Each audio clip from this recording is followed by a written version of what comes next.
नमस्कार दोस्तों। आज हम पढ़ रहे हैं अध्याय 6 कक्षा 7वीं सामाजिक एवं राजनीतिक जीवन। इसमें हम पढ़ेंगे संचार माध्यमों को समझना। संचार माध्यमों का हमारे जीवन में क्या उपयोग है, क्या महत्व है और यहाँ से किस टाइप के आपके क्वेश्चन आते हैं सीटेट में या आपके एग्ज़ाम में, हम उन सबको पढ़ेंगे।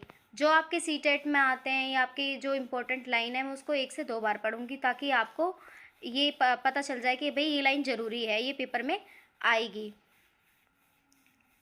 स्थानीय मेले की दुकान से लेकर टीवी के कार्यक्रम तक जो आप देखते हैं इन सबको संचार माध्यम यानी मीडिया कहा जाता है। ये बहुत बार पेपर में पूछा गया है, मीडिया किसको कहा जाता है। स्थानीय मेले की दुकान से लेकर जब हम टीवी के कार्यक्रम तक देखते हैं ना बहुत, तो उन सब चीज़ों को मिलाकर क्या कहा जाता है, मीडिया कहा जाता है। कि अगर छोटी सी दुकान से लेकर हम टीवी के तक के कार्यक्रम को देखें तो जितने भी हमको नॉलेज देते हैं, जितने भी हमें दुनिया देश की खबरें बताई जाती हैं तो उनको क्या बोलते हैं, हम मीडिया कहा जाता है। मीडिया अंग्रेजी के मीडियम शब्द का बहुवचन है। ये बहुत ज़रूरी लाइन है आपकी। मीडिया जो है अंग्रेजी के मीडियम शब्द का बहुवचन है। ये पूछा जाता है पेपर में कि मीडिया अंग्रेजी शब्द के डैश का वचन है, तो आपको बोलना पड़ेगा कि भाई मीडिया को क्या कहा जाता है। तो ये मीडियम भी होगा, मीडियम के साइड में और भी नाम लिखे होंगे तो आपको पहचानना होगा। और इसका तात्पर्य उन विभिन्न तरीकों से है जिनके द्वारा हम समाज में विचारों का आदान प्रदान करते हैं। मीडिया का अर्थ है माध्यम, क्योंकि मीडिया का संदर्भ संचार माध्यम से होता है, इसलिए हर चीज़ जैसे फ़ोन पर बात करने से लेकर टीवी पर शाम के समाचार सुनने तक मीडिया कहा जाता है। कि मतलब जो कोई भी हम जहाँ से हमें सूचना मिल रही है, जहाँ के जैसे हम फ़ोन पे बात कर रहे हैं तो भी, शाम के समय समाचार सुन रहे हैं तो भी, तो जहाँ से भी हमें सूचना मिलती है उसको हम मीडिया कहा जाता है। टीवी, रेडियो, अखबार संचार माध्यम के ऐसे रूप हैं जिनकी पहुँच लाखों लोगों तक है, देश और विदेश के जनसमूह तक है, इसलिए इन्हें जनसंचार माध्यम या मास मीडिया कहा जाता है। भाई आपकी ये लाइन बहुत ज़रूरी है। देश और विदेश के जनसमूह तक है, जिनकी पहुंच जो है लाखों लोगों तक है। जिन समाचारों की, जैसे जो समाचार हम दे रहे हैं वो जो समाचार है उसको लाखों लोगों तक जा रहा है वो समाचार, तो उसको क्या बोलेंगे हम, जनसंचार माध्यम या मास मीडिया कहते हैं। ये लाइन बहुत ज़रूरी है आपकी। कम से कम यहाँ पे 2 से 3 क्वेश्चन हैं। जैसे कि पहला क्वेश्चन क्या है, मीडिया किसे कहा जाता है। मीडिया अंग्रेजी के मीडियम शब्द का बहुवचन है, तो ये मीडियम शब्द जो है यहाँ से भी आता है क्वेश्चन। मीडिया का क्या अर्थ है, ठीक है। और सबसे ज़रूरी लाइन तो ये है कि मास मीडिया किसको कहते हैं, यहाँ से भी आपका बहुत सारे क्वेश्चन आ जाते हैं। कम से कम यहाँ से 1-2 क्वेश्चन तो बनता है आपका। फिर है संचार माध्यम और तकनीक। आपके लिए संभव संचार माध्यमों के बिना अपने जीवन की कल्पना करना भी कठिन होगा, लेकिन केवल टीवी और इंटरनेट के विस्तृत उपयोग हाल ही में शुरू हुए हैं। इनके प्रचलन भी अभी 20 वर्ष भी नहीं हुए। जनसंचार माध्यमों के लिए प्रयोग में आने वाली प्रौद्योगिकी निरंतर बदलती जा रही है। कि आपने देखा होगा अभी टीवी को आए हुए मतलब 20 वर्ष भी नहीं हुए, फिर भी कितना बदलाव हो गया। आजकल हम देखते हैं सोशल मीडिया इतनी फैली हुई है कि हर जगह फैली हुई है। टीवी, अब जो टीवी की जो मांग है वो अधिकतर अब कम होती जा रही है। बहुत सी चीज़ें जो होता है वो फ़ोन से ही देख लेते हैं। जैसे अखबार, टेलीविज़न और रेडियो लाखों लोगों तक पहुंच सकते हैं, क्योंकि इनमें एक विशिष्ट प्रकार की तकनीक का उपयोग किया जाता है। हम अखबार और पत्रिकाओं की छपे हुए माध्यम के रूप में और टीवी तथा रेडियो के इलेक्ट्रॉनिक माध्यम के रूप में भी चर्चा करते हैं। कि हम अखबारों और पत्रिकाओं के छपे हुए माध्यम के रूप में भी चर्चा करते हैं। भाई अखबारों से भी हमें जानकारी मिलती है, जो हम छोटे छोटे पोस्टर बना देते हैं या टीवी पर देख लेते हैं या रेडियो पे सुन लेते हैं, ये इलेक्ट्रॉनिक माध्यम के रूप में भी चर्चा करते हैं। अब जरा ध्यान से देखना, टीवी, रेडियो इलेक्ट्रॉनिक माध्यम के रूप में भी चर्चा करते हैं। पूछ लेता है भाई आपके इलेक्ट्रॉनिक माध्यम कौन कौन से हैं, तो आपको पता होना चाहिए। आपके विचार में समाचार पत्रों को छपे हुए माध्यम क्यों कहा जाता है। आगे पढ़ने पर आपको पता चलेगा कि ये नाम संचार माध्यम द्वारा प्रयोग में लाए जा रही तकनीकी से संबंधित है। कि जो समाचार पत्रों को छपा हुआ माध्यम क्यों कहा जाता है, क्योंकि जो नाम है ना ये संचार माध्यम द्वारा प्रयोग में लाई गई है, जिससे कि हमें पता चलता है कि भाई समाचार है। फिर है तकनीकी तथा मशीन को बदलकर अत्याधुनिक बनने से संचार माध्यम को अधिक लोगों तक पहुंचने में मदद मिलती है।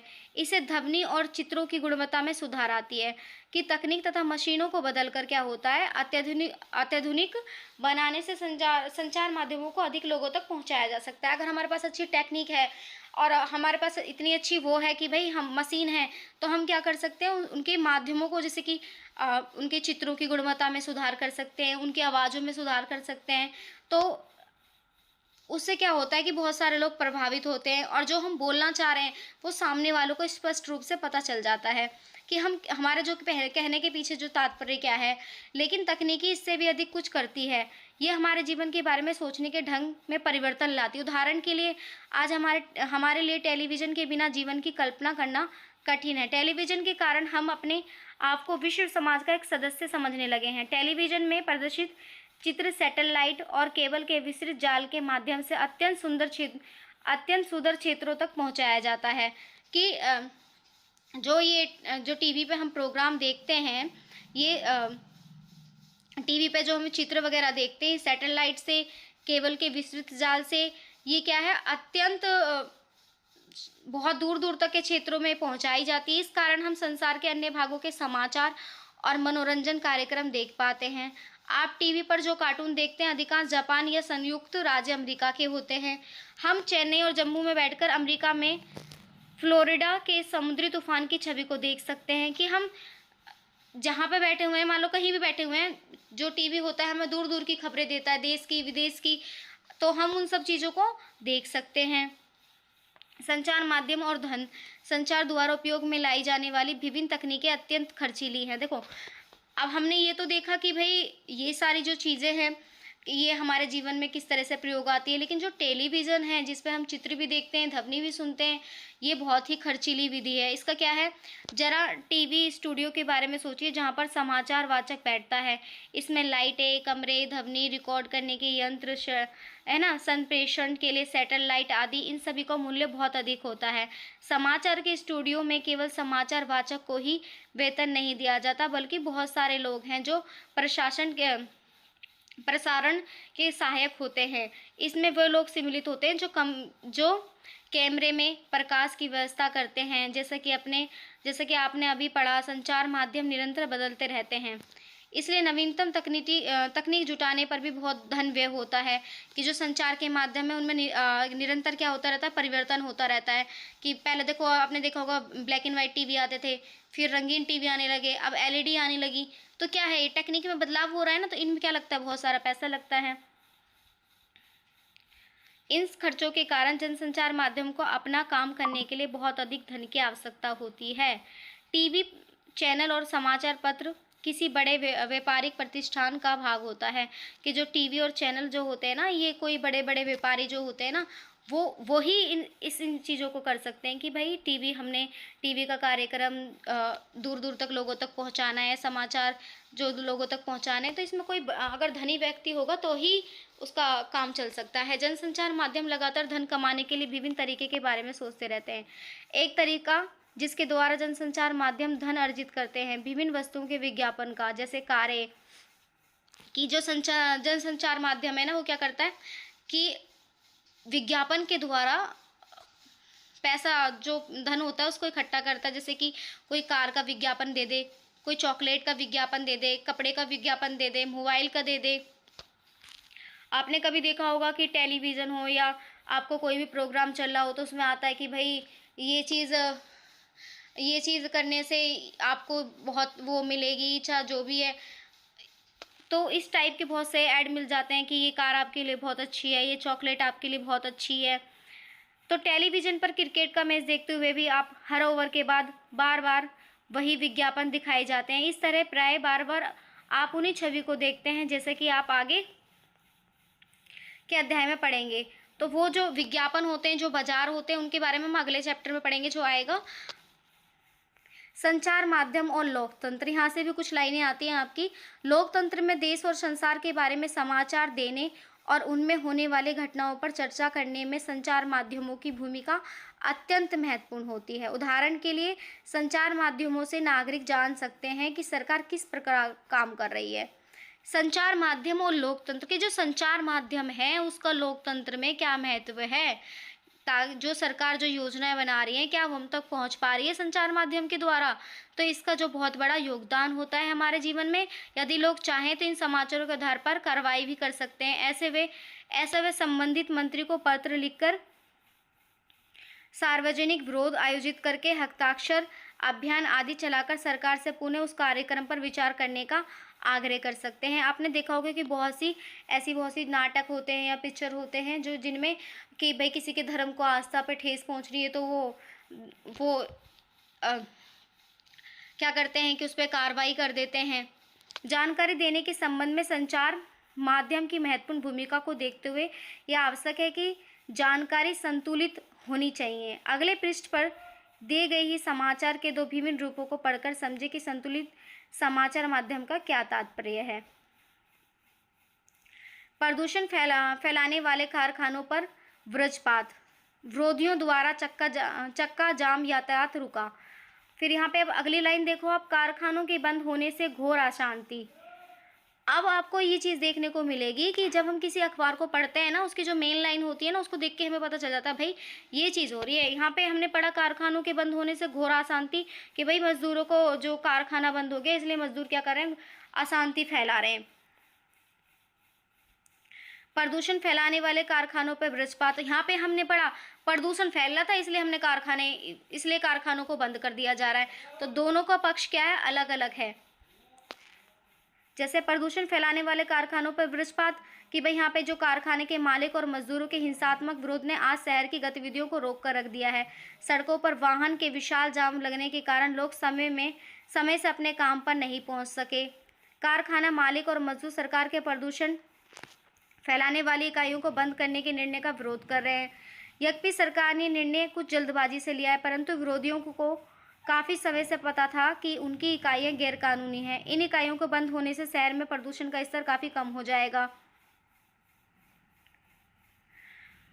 शहर के गणमान्य नागरिक श्री जैन ने कहा है कि हमारा शहर भारत के अन्य व्यवसायिक केंद्र के रूप में स्थापित होता जा रहा है। इसके साथ ही यह आवश्यक है कि शहर साफ और हरा भरा रहे। प्रदूषण फैलाने वाले कारखानों को हटाया जाना चाहिए।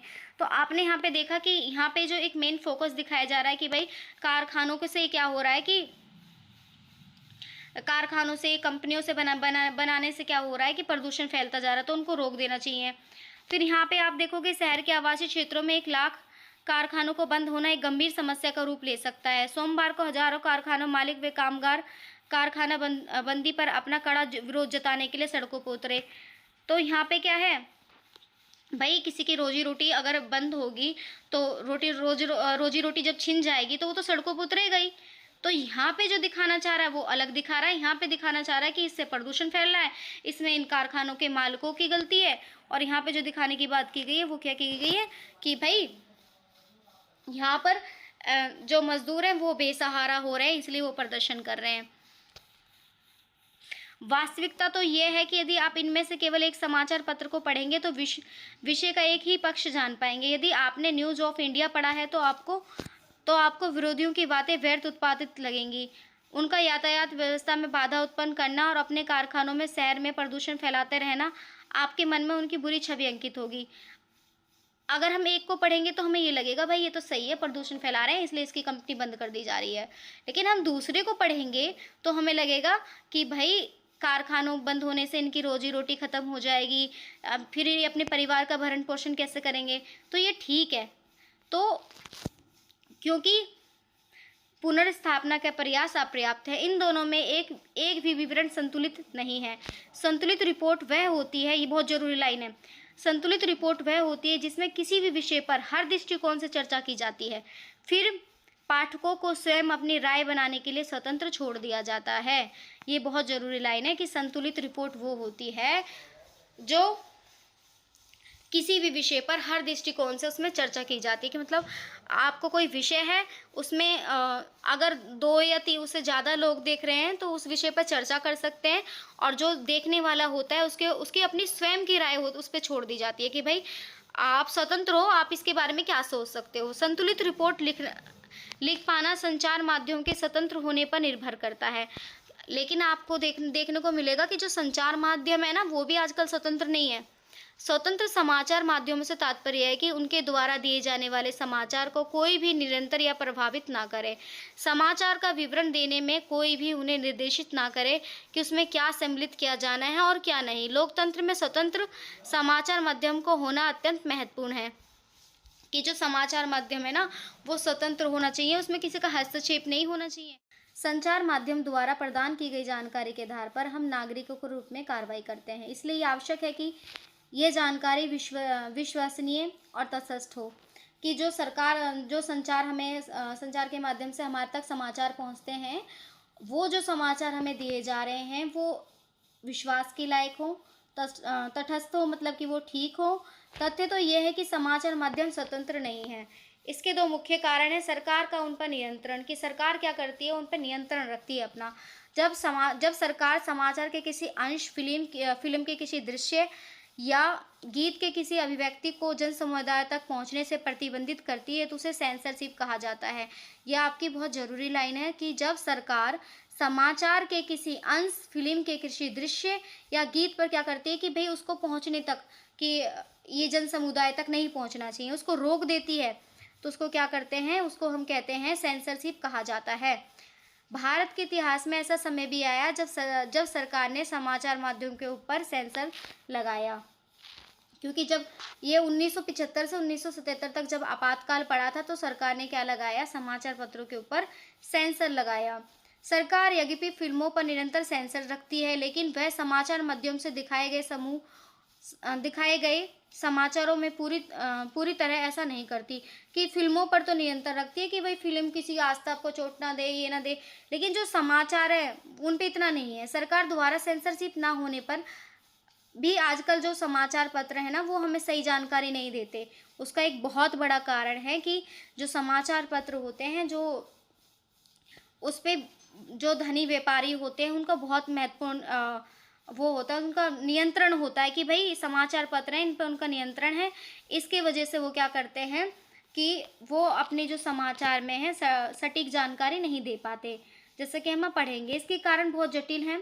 समाचार माध्यमों के विषय में शोध करने वाले लोगों को कहना है कि ऐसा इसलिए है क्योंकि संचार माध्यमों पर व्यापारिक प्रतिष्ठानों का नियंत्रण है, क्योंकि कई बार किसी विवरण के एक पक्ष पर ही ध्यान केंद्रित करना इनके हित में होता है। कि ये क्या करते हैं, किसी एक पक्ष पे ही ध्यान केंद्रित कर देंगे, दूसरा तीसरा इनको उससे कोई मतलब नहीं है। संचार माध्यम द्वारा नियंत्रण धन की आवश्यकता, उसके लिए विज्ञापनों पर निर्भरता के कारण भी उन लोगों के विरोध में लिखना कठिन हो जाता है। कि जो संचार माध्यम, उसके लिए धन की आवश्यकता होगी, तो अब विज्ञापनों पर निर्भरता रहने के कारण कि जो बड़े लोग हैं वो क्या करते हैं, विज्ञापन देते हैं कि भाई तुम अब समाचार पत्रों में विज्ञापन करो, हम तुमको इतने पैसे देंगे। तो उन लोगों के बारे में लिखना इन लोगों के लिए कठिन हो जाता है जो विज्ञापन देते हैं। इसलिए व्यापार से गहन जुड़ाव के कारण अब संचार माध्यम को स्वतंत्र नहीं समझा जाता। कि जो संचार माध्यम है ना, उसका जो व्यापार से जो जुड़ाव है, और वो जो जुड़ाव का जो असर होता है सीधे, कि अगर ये व्यापारियों के जो सामान का प्रचार नहीं करेंगे तो क्या हो जाएगा, इनको पैसा ही नहीं मिलेगा। पैसा नहीं मिलेगा तो इनके संचार माध्यम चलेंगे कैसे। इसके अतिरिक्त संचार माध्यम किसी मुद्दे के खास पक्ष पर इसलिए भी ध्यान केंद्रित करते हैं क्योंकि उसे विश्वास है कि इसमें विवरण रुचिकर हो जाएगा। इसी तरह यदि वे किसी विषय पर जन समर्थन बढ़ाना चाहते हैं तो भी मुद्दे के एक पक्ष पर ही ध्यान केंद्रित करते हैं। कि उनका यह है कि भाई किसी खास मुद्दे के पक्ष पर ध्यान केंद्रित करते हैं। कि जैसे मान लो भाई इस चीज़ से ये हो गया, इस चीज़ से वो हो गया, एक ही पक्ष पर ध्यान केंद्रित होता है इनका। मौजूदा तय किया जाना, किन्हीं घटनाओं पर ध्यान केंद्रित किया जाए, इसमें भी संचार माध्यम की बहुत महत्वपूर्ण भूमिका होती है। जैसे कि आप देख रहे होंगे कि दुनिया में इतनी सारी दिक्कतें, सबसे ज़रूरी जो चीज़ होती है, जो पानी की समस्या हो गई या फिर बहुत सी ऐसी समस्या हो गई, उन चीज़ों को नहीं दिखाया जाता, गरीबी को नहीं दिखाया जाता, बाकी और चीज़ों को उठाया जाता है कि भाई यहाँ से वो हुआ तो ये चीज़ हो गई। किन घटनाओं पर ध्यान केंद्रित किया जाए, इसमें भी संचार माध्यमों की महत्वपूर्ण भूमिका है। इसी के आधार पर वे तय करते हैं कि समाचार में दिए जाने योग्य है। उदाहरण के लिए आपके विद्यालय के वार्षिक उत्सव की खबर शायद समाचार में दिए जाने योग्य नहीं होगी, लेकिन यदि कोई अभिनेता उसमें मुख्य अतिथि के रूप में आ जाए तो समाचार माध्यमों की रुचि इसे समाचारों में सम्मिलित करने में हो सकती है। मतलब कि देखो, स्कूल में कोई भी प्रोग्राम हो रहा है तो वो इतना इम्पोर्टेंट नहीं है कि वो अखबार में छपे, लेकिन उसमें कोई नेता आ जाए ना, वो फटाक से छप जाएगा कि भाई उसमें इसी स्कूल में ये नेता आए थे, इन्होंने इन कार्यक्रम में ये अपने भाषण दिए, और हमारा ध्यान उन मुद्दों की ओर आकर्षित करते हैं। हमारे जीवन पर महत्वपूर्ण प्रभाव डालने और हमारे विचारों को निर्मित करने में मुख्य भूमिका होने के कारण ही प्राय ये कहा जाता है कि संचार माध्यम ही हमारे मौजूदा एजेंडा तैयार करते हैं। कि जो संचार माध्यम होते हैं उनसे हमें ये पता चलता है कि भाई कि वो हमारे को बहुत जैसे कि मान लो विज्ञापन से ही पता चलता है कि एक विज्ञापन है, इससे ये चीज़ हो रही है, तो हमारे दिमाग में आता है सच में इससे ये चीज़ हो रही होगी। बहुत से विचारों को बदलने में ये समाचार माध्यम हमारे अंदर के विचारों को बदलने में भी काम आता है। अभी हाल ही में संचार माध्यमों ने कोला पीओ में कीटनाशकों को खतरे के स्तर तक बढ़े हुए होने की और हमारा ध्यान आकर्षित किया था। उन्होंने कीटनाशकों के अत्यधिक मात्रा में होने की रिपोर्ट प्रकाशित की थी। इसी तरह हमें कोला पीए को अंतर्राष्ट्रीय गुणवत्ता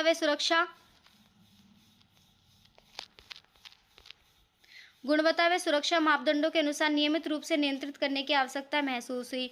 उन्होंने सरकार के दबाव के बावजूद निडरतापूर्वक घोषणा की कि कोला पानी सुरक्षित नहीं है। इस वृत्तांत को पेश करके संचार माध्यमों ने निश्चित रूप से हमारा ध्यान इस विषय पर केंद्रित करने की कोशिश की जिस पर यदि उनकी रिपोर्ट ना आती तो हमारा ध्यान नहीं जाता।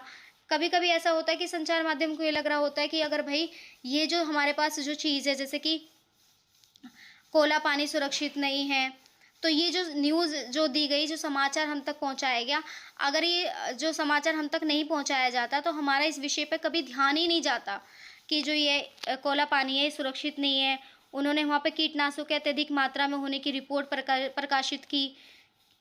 तो कई बार ऐसी घटना हो जाती है जब संचार माध्यम उन विषयों पर हमारा ध्यान केंद्रित करने में असफल रहते हैं जो हमारे जीवन के लिए महत्वपूर्ण। उदाहरण के लिए पीने का पानी। हाँ देखो, पीने का पानी, ये आपको भी किसी भी न्यूज़ में देखने को नहीं मिलेगा कि भाई पीने की बड़ी समस्या, पानी की बहुत समस्या हो रही है, लोगों के पास रहने के लिए घर नहीं है, ये नहीं मिलेगा। आपको ये देखने को मिल जाएगा कि भाई वो अभिनेता आया था या अभिनेत्री आई थी, उस टाइप के मिल जाएंगे, लेकिन इन चीज़ों पे किसी का ध्यान नहीं जाता। प्रतिवर्ष हजारों लोग कष्ट सहते हैं और मर जाते हैं क्योंकि उन्हें पीने के लिए सुरक्षित पानी नहीं मिलता। फिर वे संचार माध्यम हमें इस विषय पर बहुत कम ही चर्चा करते हुए दिखाते हैं। एक सुविख्यात भारतीय पत्रकार ने लिखा है कि कैसे वस्त्रों को नया रूपाकार देने वाले डिजाइनरों ने फैशन वीक में धनवानों के समक्ष अपने नए वस्त्र प्रदर्शित करके सभी समाचार पत्रों के मुख्य पृष्ठ पर ध्यान पा लिया, जबकि उसी सप्ताह मुंबई में अनेक झोपड़पट्टियों को गिरा दिया गया। इस पर किसी ने भी जरा सा भी ध्यान नहीं किया कि मतलब एक वो तो दिखा दिया कि भाई नए नए कपड़े पहन के कि वो रैंप वॉक कर रहे हैं, चाहे जो भी कर रहे हैं, लेकिन ये दिखाने की कोशिश नहीं की उस वहाँ पर जो झोपड़ियों में जिन लोगों के घर गिरा दिए गए हैं उनके बारे में बिल्कुल भी बताने की, उस मुद्दे को उठाने की कोशिश नहीं की जो कि ज़रूरी था। स्थानीय संचार माध्यम, ये जानकर कि संचार माध्यम छोटे छोटे मुद्दों में रुचि नहीं लेंगे जिनका संबंध साधारण लोगों और उनके जीवन से है, इसलिए कई स्थानीय समूह स्वयं अपना संचार माध्यम प्रारंभ करने में आगे आ गए। कई लोग सामूहिक रेडियो द्वारा किसानों को विभिन्न फसलों के मूल्य के बारे में बताते, उन्हें बीज उर्वरक के प्रयोग के बारे में परामर्श देते। कुछ अन्य लोग काफ़ी सस्ते और आसानी से मिल जाने वाले वीडियो कैमरे के इस्तेमाल से विभिन्न निर्धन समाजों के वास्तविक जीवन की स्थितियों पर डॉक्यूमेंट्री फिल्म बनाते, और कभी कभी तो इन गरीब लोगों को फिल्म बनाने के लिए कमरे और तकनीकी ज्ञान का परीक्षण भी देते। कि अब क्या होने लगा कि अब जो स्थानीय संचार माध्यम हो गया जिनका संबंध जो है वो साधारण लोगों और उनके जीवन से होने लगा, कि जो छोटे छोटे संचार माध्यम हो गए, जैसे मान लो रेडियो हो गया, वीडियो कैमरा हो गया, उनके माध्यम से भी लोगों तक खबर पहुंचाने जाने लगी, और जो निर्धन व्यक्ति थे उनके वास्तविक जीवन से संबंधित फिल्म भी बनाई जाने लगी। दूसरा उदाहरण खबर लिहार नामक एक समाचार पत्र का है जो उत्तर प्रदेश के चित्रकूट जिले की 8 दलित महिलाओं द्वारा 15 दिन में निकला जाता है। स्थानीय बुंदेली भाषा में लिखित 8 पृष्ठ के समाचार पत्र में दलितों से संबंधित विषय, स्त्रियों के प्रति हिंसा, राजनीतिक भ्रष्टाचार से संबंधित रिपोर्ट, ऐसे समाचारों के पाठक हैं किसान, दुकानदार, पंचायत के सदस्य, स्कूल के शिक्षक, तो वे महिला जिन्होंने अभी हाल ही में पढ़ना लिखना सीखा। तो इस तरीके से क्या करा गया कि वहाँ पे एक रिपोर्ट तैयार की गई कि भाई जो छोटे छोटे जो संचार माध्यम होने लगे, जैसे कि रेडियो से बहुत से लोग कि भाई छोटे माध्यम से भी जिनमें ज़्यादा पैसा खर्च ना हो और जो अपनी जो सूचना है वो लोगों तक पहुंच भी जाए, इससे लोगों ने प्रयास करने शुरू करे। और जो गरीब परिवार थे उनके ऊपर भी इन्होंने उनकी समस्याओं से संबंधित हो गए, उनके ज्ञान से संबंधित हो गए, उनके जानकारी से संबंधित हो गए। तो ऐसे प्रयास किए ताकि उन लोगों का भी विकास हो सके। प्रजातंत्र के नागरिक के रूप में हमारे जीवन में संचार माध्यम बहुत महत्वपूर्ण भूमिका निभाते हैं, क्योंकि संचार माध्यमों के द्वारा हम सरकार के कामों से संबंधित विषय के बारे में सुनते हैं। संचार माध्यम निश्चित करते हैं कि किन बातों पर ध्यान केंद्रित किया जाना है और किस तरह का एजेंडा निश्चित कर देते हैं। यदि कभी सरकार चाहे तो संचार माध्यम को किसी घटना की खबर छापने से रोक सकती है। इसे सेंसरशिप कहा जाता है। मैंने आपको पहले ही बता दिया कि यदि किसी घटना को छपने से कोई सरकार रोके तो उसको क्या बोलते हैं, हम सेंसरशिप बोलते हैं। सरकार रोके या कोई व्यापारी या महत्वपूर्ण पार्टी रोके जो उस पर धन व्यय कर रही है, तो उसको हम सेंसरशिप बोलते हैं। संतुलित रिपोर्ट का प्रकाश माना। संतुलित रिपोर्ट वो होती है कि जिसको हम किसी भी दृष्टिकोण से पढ़ लें, उसको हम अपनी राय बनाने के लिए स्वतंत्र होते हैं। उसमें ना तो ये दिखाया जाता है कि भाई एक पक्ष कैसा है दूसरा पक्ष कैसा है, उसमें जो सटीक रिपोर्ट होती है ना वो दी जाती है। समाचार से प्राप्त तथ्यात्मक जानकारी भी प्राय पूर्ण नहीं होती, एक पक्षीय हो सकती है। अतः हमें समाचार के विश्लेषण के निम्नलिखित प्रश्न पूछने चाहिए कि अगर हमें कोई जानकारी मिले ना, कोई विज्ञापन देख रहे हैं, कोई जानकारी देख रहे हैं समाचार में, तो हमें हमारे अंदर दृष्टिकोण होना चाहिए कि कौन सी आवश्यक जानकारी नहीं दी जा रही। सबसे पहले तो इस रिपोर्ट से मुझे कौन सी जानकारी मिली और कौन सी नहीं दी जा रही। यह लेख किसके दृष्टिकोण से लिखा गया है, किसका दृष्टिकोण छोड़ दिया गया है हमारे ऊपर।